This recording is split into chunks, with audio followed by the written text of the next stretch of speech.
Hello, and welcome to episode 6 in this series of some other crackpot schemes or good ideas badly executed. These have been a lot quicker, I think, than the Churchill ones, mainly because I'm not interfacing with Churchill and trying to discuss him.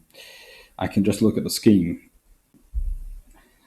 Now we're going to talk about steam rams, because I have talked about the Battle of Lisa recently. And of course, there is the American Civil War. All of which suggest ramming is very, very important and a critical capability.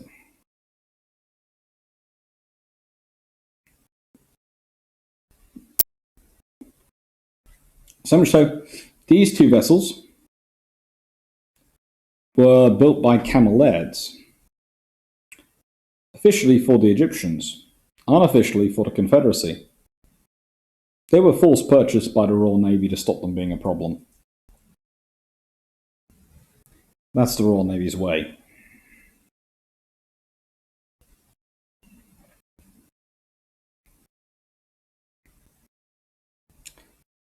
But were the Royal Navy getting value for money when they got these ships? Were they getting something useful? Well, the Royal Navy never complains about having extra ships. It's always useful. More ships allow you to be in more places at once, and it allows you to test out the technology and see if there is any viability in it.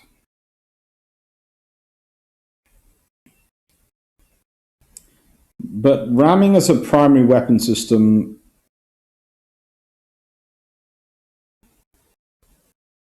doesn't work. And let me explain why. In the age of triremes in Roman and Greek times,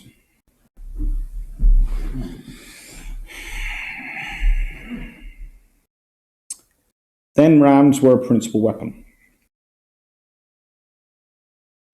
But you think about what else they had to deal with each other. They were going to, probably most fights were going to be decided between ships by boarding, not by archers, not by any propelled weaponry, by boarding. And if you're deciding stuff by boarding,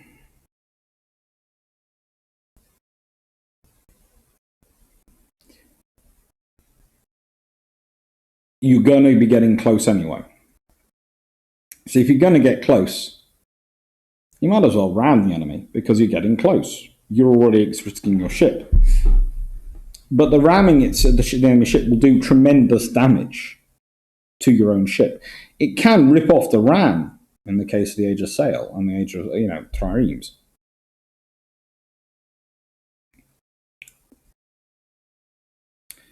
So doing it the steam ram, well, in theory, and Battle Lisa at the side,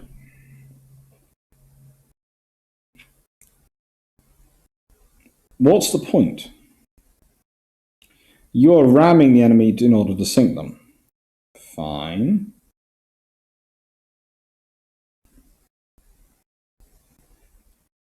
You can argue that is even necessary. But you have guns. You have explosive shells. You have all sorts of very powerful systems you can sink those enemy ships with without damaging your own ship.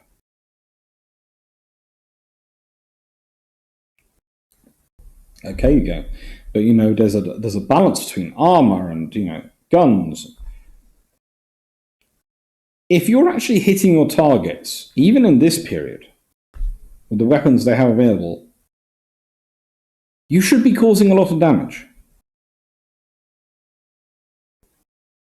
Your only way to hit your target is to actually ram them, because physically pointing your ship towards the enemy is the most accurate weapon system you have, then there is a lot going wrong in your navy.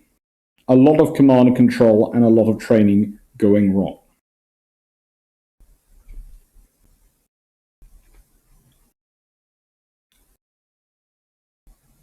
It's thankful that after the Battle of Tsushima, if not before then, rams have returned to a sort of secondary role in fleets. And having the capability is not a bad idea in that period. In fact, having a strengthened bow is very useful. HMS Dreadnought demonstrated this. Her sole kill is the ramming of a submarine.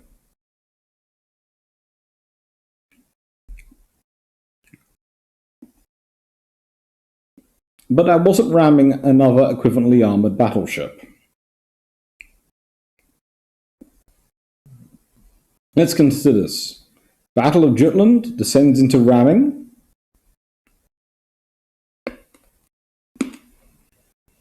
That might fit Beatty's idea of a war operation, but it wouldn't fit anyone else's.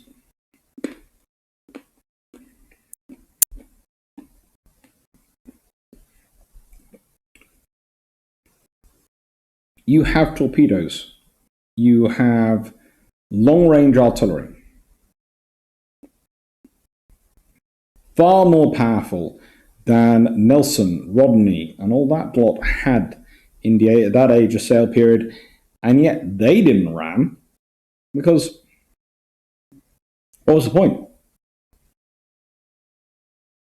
You blast away with artillery, clear the decks, and then if you got close enough, board them.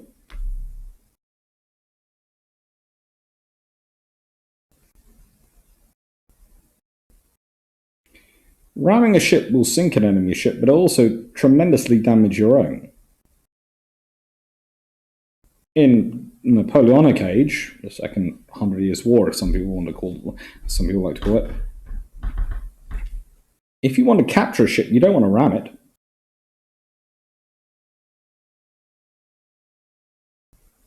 Because if you do,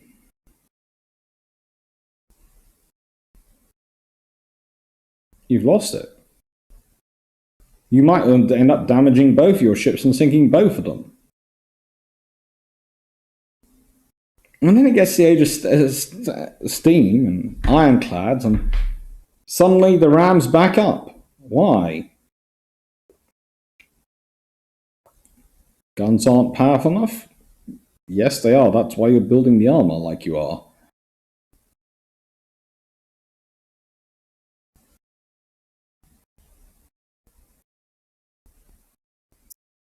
Accuracy? Well, how well trained are your crews? Are they as accurate as anyone else's, or are they slightly more because other people aren't that well trained? Are they as accurate as they can be? And in the end, all you're doing by ramming an enemy ship is you're actually allowing them to cross your T, which from Age of Sail onwards has been known to be a bad thing. You do not allow the enemy to cross your T, because you're coming in to round them and they're firing at you. They can concentrate all their guns on you. You can't on them. And we know this is a bad idea because it leads to the pre-dreadnought and dreadnought fixation on having so many guns firing forward. They have wing turrets. So, steam rams are a bad idea. Yes, Battle of Lisa. Yes, I have to accept that they were used and successfully. Do I have to think that they were a sensible idea for for the Royal Navy, etc. to have? No, they weren't needed by them. They could fire their guns in a, broadly speaking, accurate direction. Broadly speaking. Again, you're hitting a ship. It's not a small target. It's also not a massive target on a global scale, but it's not a small target, especially when you're talking in this period, when you're talking about likely engagement ranges. They're going to be visible. You're going to be visible. For ramming to work in open waters, you have to not only be able to ambush the enemy to an extent to be able to get close enough, but you're then charging at them, hoping to hit them, getting closer into their gunfire range. When we talk about the ramming in the Civil War or the Battle of Lisa, to an extent, we're talking about confined waters. We're talking about the Adriatic, or we're talking about rivers and estuaries. Areas where maneuver is more difficult, where a ship that you're trying to ram can't accelerate or try and stop or veer its direction. Because here's the thing, you're going to ram. And this is what should have happened, theoretically, at the Battle of Lisa, but of course, they weren't that under that great a control. They should have gone, "You're coming to ram me. I will turn." Or, "I will turn." You can do it, so you can maneuver, theoretically, so that the ram always glances off you, or is placed in a bad strategic position, because it's coming to you. So, this I would put in the category of crackpot schemes, occasionally well executed because of luck. Because they were.